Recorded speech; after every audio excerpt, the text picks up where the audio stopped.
Capítulo segundo, los libros de la Biblia, el país, los escritos y su historia. Los hechos son anteriores al escrito que los narra, porque es evidente que los pueblos no comienzan su historia escribiendo libros. Al adquirir hoy una Biblia, el ejemplar que tenemos en nuestras manos esconde bajo su apariencia uniforme no solo la diversidad de los 73 libros que se unen en una misma encuadernación, sino también el misterio de sus orígenes. La experiencia religiosa de Israel, lo mismo que la de la Iglesia, tiene su origen no en la Biblia, sino en la revelación divina, una experiencia peculiar de comunión entre Dios y su pueblo. La Sagrada Escritura nos da noticia de esa experiencia. El país de la Biblia. Afirma una antigua y sabia sentencia que, geografía y cronología son las dos muletas de la historia. ¿Cuál es el marco geográfico e histórico de la Biblia?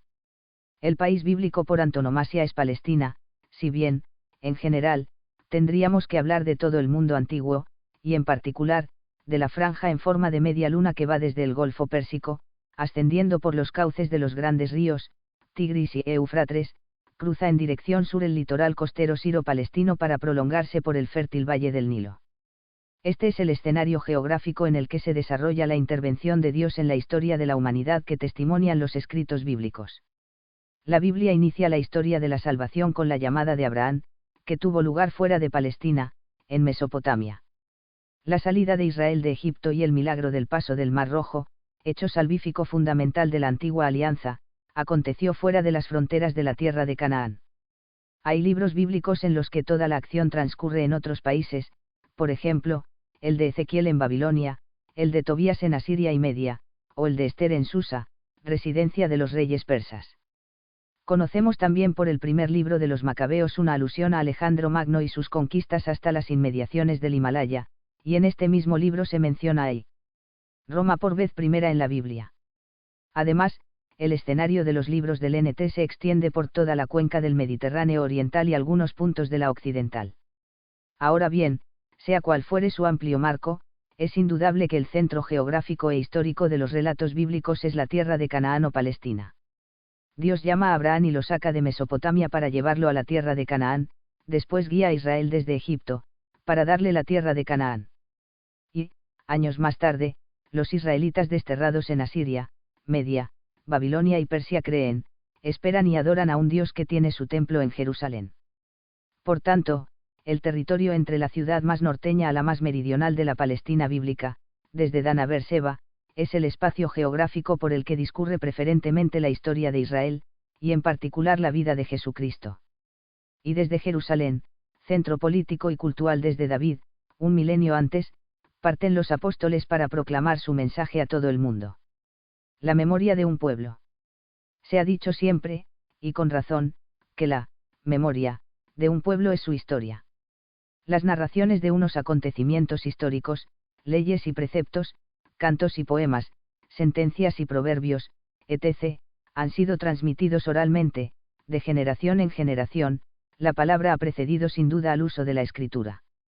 Para comprender cómo nació la Biblia hemos de referirnos necesariamente a la cultura de un pueblo en una época determinada, con su lengua propia, sus particulares costumbres, su patrimonio espiritual, etc. Un lector de nuestro tiempo, para acercarse a los libros veterotestamentarios, debe hacer el esfuerzo de despojarse de la mentalidad propia de nuestra cultura, hombres y mujeres de la civilización del papel y lápiz, más aún, del ordenador y la impresora. Leer y escribir, algo tan común y necesario en nuestros días, no eran actividades frecuentes en épocas históricas antiguas. Por el contrario, el uso de la memoria, más descuidada en la cultura actual, tenía un papel importante en aquellas primeras civilizaciones.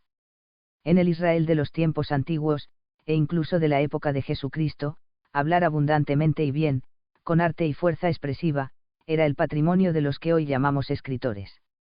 La transmisión oral se apoyaba sobre todo en la memoria, con la ayuda de ciertas argucias mnemotécnicas. Más todavía, el arte de aprender y de retener cualquier asunto en la memoria formaba una sola cosa con el arte de componer. De ahí que el estilo oral tuviese un influjo muy directo sobre el estilo literario del texto escrito. Basta, por ejemplo, leer algunos pasajes del Evangelio para apreciar el ritmo y rima de muchas de sus frases, la repetición de ciertas palabras, etc., trucos que vienen en auxilio de la memoria. Los grandes descubrimientos arqueológicos en nuestro siglo, desde el Sinaí hasta Ras Shamra, muestran que han existido escritos bíblicos muy antiguos, anteriores al siglo X y hasta quizá el siglo XII AC, si bien estos escritos, durante largo tiempo, fueron ante todo apoyos para la memoria. En la tradición cristiana es patente esta realidad en los escritos del NT. El libro de los Hechos, las cartas e incluso el Apocalipsis, son documentos escritos, que nacieron como tales, aunque se encuentre en ellos la huella del estilo oral. Los evangelios, en cambio, antes de ser puestos por escrito fueron dichos. Las primeras generaciones cristianas se sirvieron fundamentalmente de la enseñanza oral. Así, por ejemplo, San Papías, obispo de Hierápolis en Frigia, declaraba, año 130, que lo que él prefería a toda otra cosa, en materia de tradición, era, la palabra viva y perdurable, y algo después, San Ireneo de León, evocaba el tiempo en que escuchaba a San Policarpo, el gran obispo de Esmima, explicar lo que él mismo había recogido del apóstol San Juan. Esta transmisión oral tiene sin duda enorme fuerza, pero también el inconveniente de prestarse más fácilmente a desviaciones y errores. Con todo, el paso de la tradición oral a la escrita es siempre una tarea delicada y problemática. ¿Qué sucedió con los libros de la Biblia? El marco histórico de los libros de la Sagrada Escritura. La elaboración de la Biblia ha tenido una larga historia, cuya reconstrucción está llena de dificultades. No es, ni mucho menos, un libro caído del cielo como pretende serlo el Corán. Es verdad que no conocemos las fechas precisas y concordantes de la mayoría de los autores, destinatarios, composición de los libros sagrados, etc. La tradición oral precede siempre a la escritura y se mantiene como una realidad viva que afecta a los mismos textos durante el periodo de su redacción. Para ilustrar la génesis y formación de los libros bíblicos, seleccionamos varios ejemplos. El primero se encuentra en el capítulo 8 del libro de Nehemías. En este momento histórico, clave de la vida del pueblo escogido, el pequeño resto de Israel sufre aún por las heridas de la terrible tragedia nacional del exilio, años 587 a 538 AC, pero experimenta también la necesidad de hacer memoria, de reencontrar las raíces de su propia historia y lo hace escuchando el libro de la ley de Moisés que el Señor le había dado a Israel. Podemos concluir, por tanto, que el libro de Moisés es la memoria de Israel puesta por escrito. Estamos ante un itinerario que va desde la memoria al libro y que sirve para acometer la dura experiencia del presente, buscando orientarse hacia el futuro. Además, el libro, el texto escrito, es ahora el tesoro de una comunidad, primera destinataria de su mensaje. Tanto el escriba Esdras, como los levitas no son más que intermediarios. El pueblo se ha congregado, como un solo hombre, y responde a la lectura del libro sagrado como quien se siente personalmente implicado, presta atención, se pone de rodillas y llora, celebra fiesta y se alegra. La mayoría de los textos bíblicos, después de haber sido fijados por escrito, continuaron siendo leídos, actualizados, profundizados y solo al final se consideró el AT como algo inmutable e intocable. La escritura es, pues, el libro del pueblo de Dios, surgido de la comunidad y dirigido a la comunidad, y conservado en la comunidad del antiguo pueblo de Dios, especialmente en los ámbitos de la familia, los santuarios y, más tarde, el templo. En el NT asistimos a un proceso muy parecido al del antiguo Israel. En el nuevo pueblo de Dios se da el trasvase espontáneo de la palabra hablada a la escrita, asumiendo esta última la misma autoridad vinculante que la predicación oral. Un primer ejemplo nos lo proporciona un comentario de San Pablo al final de su vida, pues dice la Escritura, no pondrás bozal al buey que trilla, y el que trabaja merece su salario, donde se citan a la vez como escritura un texto del AT y una frase de Jesús. Otros ejemplos se pueden leer en los escritos de San Pedro, cuando pone en el mismo plano las cartas de Pablo y los escritos del AT, y de San Juan, cuando amenaza a quien se atreva a añadir o a quitar algo a las palabras de su libro profético. Es sabido que Cristo cita muchas veces el AT, reconoce su autoridad, pero se sitúa por encima de Moisés, de Salomón y del templo, y por eso, la primitiva Iglesia tiene conciencia de tener en los Evangelios la definitiva palabra de Dios. Principales etapas en la formación del AT. En su intento de explicar cómo se han formado los libros del AT, los exegetas, estudiosos del texto sagrado, han desarrollado unas hipótesis, más o menos verificadas, y, por tanto, abiertas a nuevos descubrimientos y conclusiones. Es claro que estas materias no pertenecen al ámbito de la fe de la Iglesia, sino al de la investigación histórica. El magisterio, cuando ha intervenido, lo ha hecho para animar a los investigadores en sus trabajos encaminados a conocer, lo mejor posible, la historia redaccional de los textos sagrados. La formación de los libros, según estas doctrinas, sería el resultado de unas tradiciones orales que más tarde se recogen en diversa medida en textos. El contenido primordial de esas tradiciones es la historia del pueblo elegido en sus diferentes etapas. La generalidad de los autores suele distinguir estas 5. 1. La etapa patriarcal. El primer capítulo de la historia de Israel, tal como se lee en los relatos del Génesis, está ligado a 3 generaciones de patriarcas arameos, Abraham, Isaac y Jacob, y se desarrolla en el siglo XX AC. Son propiamente hablando los primeros personajes históricos de la Biblia. La crónica del clan de los patriarcas podríamos resumirla brevemente como una vida nómada, vivida religiosamente como respuesta a la llamada de Dios, una andadura llena de dificultades, privación de una descendencia, inhospitalidad del país, dramas familiares, pero siempre llevadas con una gran confianza en Dios. Y, en particular, una esperanza inconmovible en las promesas divinas de una tierra y una descendencia numerosísima. En tomo a los santuarios de Siquelm, Berseba, Betel, Mamre y Hebrón se rememoran las antiguas experiencias de los padres fundadores del pueblo escogido y se fija el primer credo de Israel. 2. La etapa maseica. Se desenvuelve en tomo a los años 1250 a 1200 AC. Los libros del Éxodo, Levítico y Números narran las vicisitudes de los descendientes de Jacob Israel, que pasan de la esclavitud en Egipto a convertirse propiamente en el pueblo de Dios, a través de la Pascua de Liberación. Israel entiende estos hechos, con la mediación profética de Moisés, a la luz de la fe en la palabra de Dios. Este es el mensaje del Deuteronomio. La historia del pueblo escogido es una liberación que apunta a una alianza. En el Decálogo, código moral de este pacto, Yahvé se presenta a sí mismo como quien libera y salva. Los relatos bíblicos de esta época, y también los posteriores, se hacen eco muchas veces de la palabra divina en el Éxodo. 3. Etapa de la monarquía. Después de unos 200 años de lucha por la ocupación de la tierra prometida, recordados e interpretados de nuevo en los libros de Josué y Jueces, sigue la larga experiencia de la monarquía, que va desde el año 1000 hasta el 587 AC. Merecen destacarse aquellos hechos que se refieren a la organización social, política y religiosa del pueblo de Dios, la fusión de las tribus en un único pueblo, por la intervención del profeta Samuel en tiempos de David, la separación de las tribus del norte de las del sur, a la muerte de Salomón, la caída del reino de Samaria, 722, y del reino de Jerusalén, 587. La palabra que acompaña y explica estos acontecimientos es el mensaje de fidelidad a la alianza, que los profetas repiten una y otra vez en defensa del monoteísmo. Este mensaje incluye el anuncio de las promesas mesiánicas de salvación: Dios es el verdadero Rey de Israel. Acontecimientos y profecías se convertirán en libros, escritos, espiritualidad y culto. Es entonces cuando se ponen por escrito 2 grandes tradiciones, la yahwista J en el Reino del Sur, siglo IX, y la eloísta E en Reino del Norte, siglo VIII, así llamadas por el modo de designar a Dios, como Yahvé o Elohim respectivamente. La división del reino pudo ser una de las causas de las diferencias entre estas 2 tradiciones.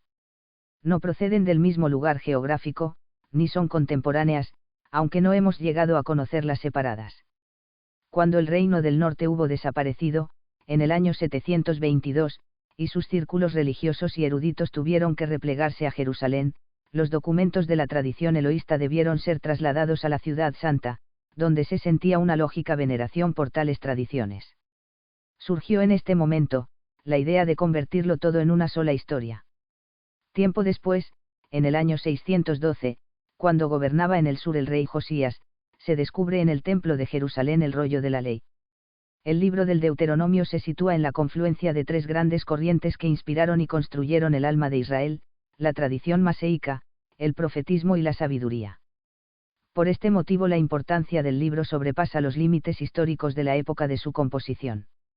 Está redactado como si se tratara de discursos de Moisés dirigidos al pueblo congregado al pie del Sinaí. Los autores tenían la convicción de estar inmersos de lleno en el espíritu del gran legislador, Moisés, y de recoger tradiciones que se remontaban a él, para perpetuar su obra. Meditaban, pues, la alianza antigua en términos nuevos para tiempos nuevos, con el deseo de una profunda renovación de los espíritus.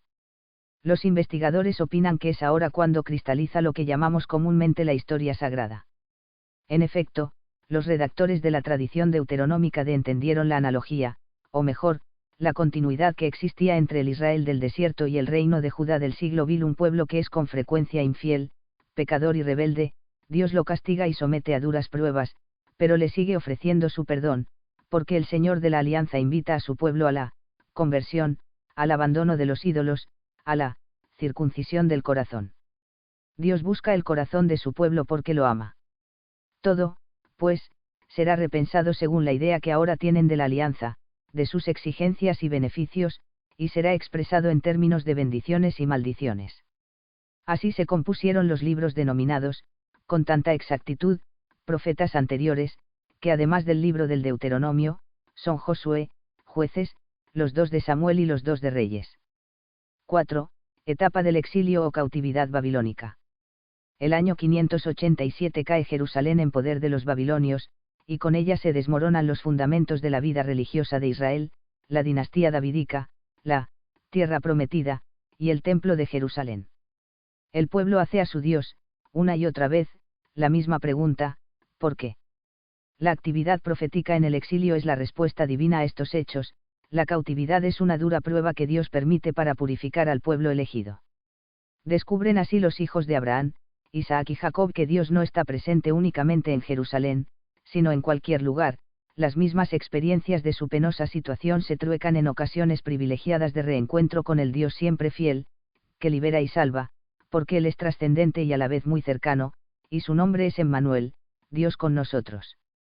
Los 50 años del exilio van a ser la época dorada del libro escrito. En estas circunstancias históricas se redactan los libros de Ezequiel y el segundo Isaías. Las observancias religiosas tendrán un carácter más absoluto, porque los profetas, durante el exilio, van consiguiendo que el pueblo sienta más vivamente que nunca la santidad de Dios. El pueblo de Dios se encuentra ahora en una situación parecida a la de la época maseíca del desierto, errantes y buscando entrar en la tierra prometida. La fijación por escrito de la Torá era decisiva para que pudiese desempeñar su papel protector y servir de vínculo comunitario entre aquellos desterrados que se reunían en ciudades o barrios.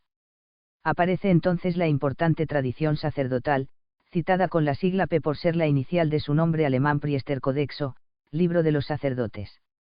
Los sacerdotes en la antigua ley habían sido siempre los hombres de las tradiciones y eran, por eso, los especialistas de la Torá.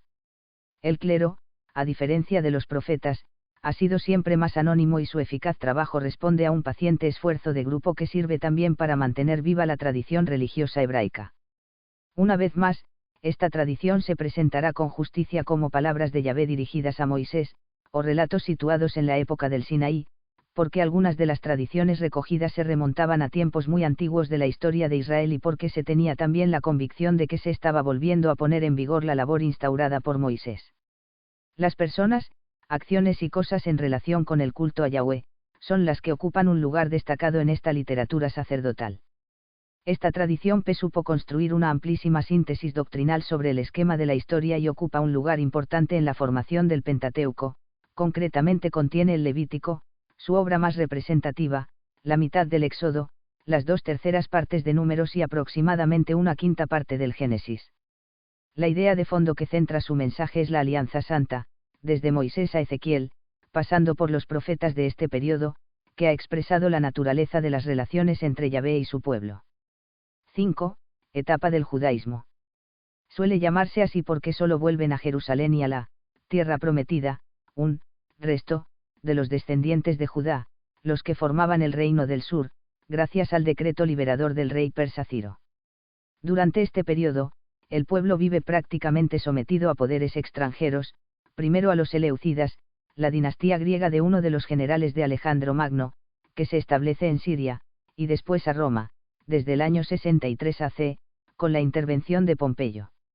A pesar de todo, el pueblo conserva en estos años su autonomía religiosa.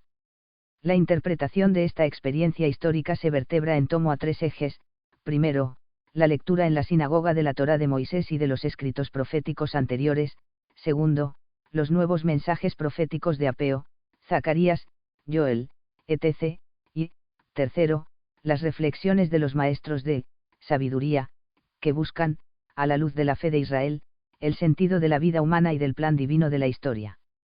Distinguiremos tres periodos en esta etapa: persa, helenístico y macabeo. Período persa, 538 a 333 AC, va debilitándose el profetismo, pero se trabaja intensamente en la recopilación y redacción de los libros, dando lugar a la redacción definitiva del Pentateuco, Génesis, Éxodo, Números, Levítico y Deuteronomio. También comienzan a redactarse las primeras obras de la literatura sapiencial. Entre los géneros literarios sapienciales, merece especial atención el llamado midrásico, que llega a ser corriente en el siglo V AC. Se trata de un relato de tenor histórico que lleva una enseñanza religiosa y moral. No se trata ya de la historia, sino de historias que tienen que ver con acontecimientos del pasado, es decir, utilizando como fondo ese pasado, se escriben unos relatos con el fin de sacar alguna enseñanza lo suficientemente verosímil para que capte la atención de los lectores. Siguiendo la línea de la tradición, se pretende ilustrar una doctrina, resolver cuestiones, presentar ejemplos de conducta, ayudar a vivir, conforme al espíritu sapiencial. La imaginación juega aquí un papel importante, y por eso se buscan recursos para lograr que la lectura sea agradable y cautivadora. Así, por ejemplo, el autor del libro de Jonás utiliza para su relato el nombre de un profeta de la época de Jeroboam II. La historia de Ruth está situada en tiempo de los jueces. Algo parecido sucede con el Cantar de los Cantares, el libro de los Proverbios y el libro de Coelet, Eclesiastés, que pretenden entroncar con la historia de Salomón, o lo que se lee en el libro de Job, personaje tradicional al que se sitúa en el ambiente de la era patriarcal. Finalmente, el entrañable relato de Tobías pretende relacionarse con los acontecimientos de finales del siglo VIII. Período helenístico, 333 a 63 AC, es el marco de la gran obra del cronista. Se redactan entonces los dos libros de las crónicas, los libros de Esdras y Nehemías, y también se dan los últimos toques al libro de los Salmos. Período macabeo, hacia el 175 AC, se escriben los dos libros de los macabeos, y nace la literatura apocalíptica. Incoada ya por el profeta Ezequiel, tiene su representación más genuina en el libro de Daniel. El libro de la T escrito en época más reciente es Sabiduría, siglo I AC. Los libros del NT y su aparición histórica. El periodo de la elaboración de los libros del NT es solo de 50 años, del 51 al 100. Antes de la fijación por escrito del mensaje de Jesús de Nazaret, es preciso distinguir dos etapas de tradición oral. La primera corresponde a las enseñanzas, con palabras y hechos, del mismo Jesús. La segunda es la tradición oral acerca de Jesús, vivida, testimoniada, celebrada y defendida por la Iglesia primitiva. Jesucristo es el único profeta en Israel que anuncia no solo que el reino o reinado de Dios ha llegado, sino que ha venido a través de él. El ateo se ilumina en Jesús de Nazaret, porque en él se concentran y realizan de manera nueva las profecías veterotestamentarias. Sus parábolas, milagros, e incluso las controversias que suscita, son signos o señales de que Dios ha inaugurado una nueva etapa en la historia. La muchedumbre al escucharle reconoce también su autoridad excepcional. 24. Después, los apóstoles anuncian el Evangelio de la salvación conscientes de ser los mediadores humanos de la definitiva palabra de Dios, revelada y realizada en Jesucristo. La historia de Jesús da lugar a la gran tradición acerca de Jesús, fijada primeramente en forma oral y luego por escrito. Los primeros escritos cristianos se los debemos a San Pablo. Sin entrar ahora en detalles, entre los años 51 a 52 escribe las dos cartas a los tesalonicenses, entre el 54 a 58 las llamadas grandes epístolas, dos cartas a los corintios, a los gálatas y a los romanos, en tomo al año 62 las llamadas cartas de la cautividad, filipenses, colosenses, efesios y Filemón, entre los años 65 a 66, las cartas pastorales, las dos de Timoteo y la de Tito. Para la carta a los hebreos la datación más probable es en tomo al año 65. La redacción definitiva de los tres primeros evangelios, Mateo, Marcos y Lucas, llamados sinópticos, hay que situarla en el periodo que va del 65 al 80, aunque prevalece la opinión de que han sido redactados antes del 70. Las cartas católicas tienen una datación muy variada, la de Santiago entre los años 50 a 60, y la de Judas en tomo al 70, la primera de Pedro en el 64, mientras la segunda es posible que fuera cerca del 80. El libro de los Hechos de los Apóstoles unos lo sitúan en el 63 y otros en el 80.